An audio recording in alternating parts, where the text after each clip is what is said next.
Bagaimana jika Anda dihadapkan dengan suatu kejadian tindak pidana, namun saksi dalam tindak pidana itu hanya satu orang?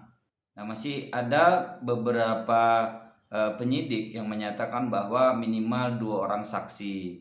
Nah, ketika dihadapkan dengan satu tindak pidana yang hanya ada saksinya satu orang, mengacu kepada pasal 184 KUHP dan 185 KUHP, sebenarnya satu saksi sudah bisa dijadikan untuk alat bukti ketika memang ada alat bukti lainnya.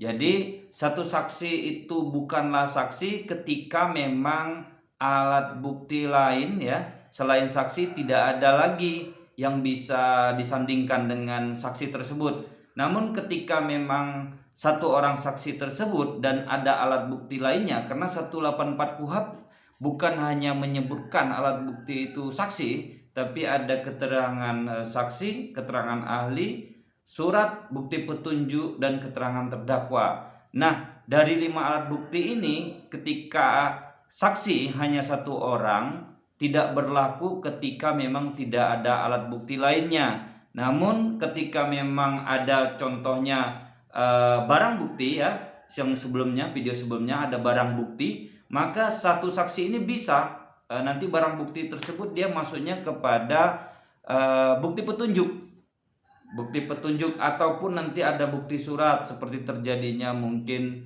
pelecehan seksual. Itu kan nggak mungkin juga banyak orang yang menyaksikan ya.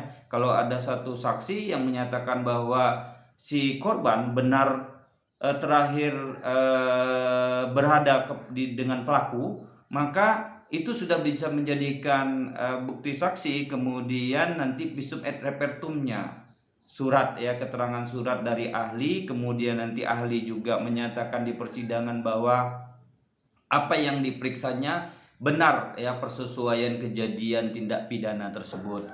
Jadi satu saksi bukanlah saksi ketika memang tidak ada alat bukti lainnya. Namun ketika ada bukti lainnya itu tidak berlaku ya, kalau dalam bahasa hukumnya unus testis nullus testis. Satu saksi bukanlah saksi, namun ini berlaku ketika memang tidak ada alat bukti lainnya. Kalau ada alat bukti lainnya seperti bukti petunjuk, kemudian bukti surat yang menyatakan bahwa beliau adalah korban dari satu tindak pidana, maka satu saksi bukanlah saksi, tidak berlaku. Begitu secara hukum pidana yang harus kita pahami sebelum membuat laporan dan pengaduan di kepolisian.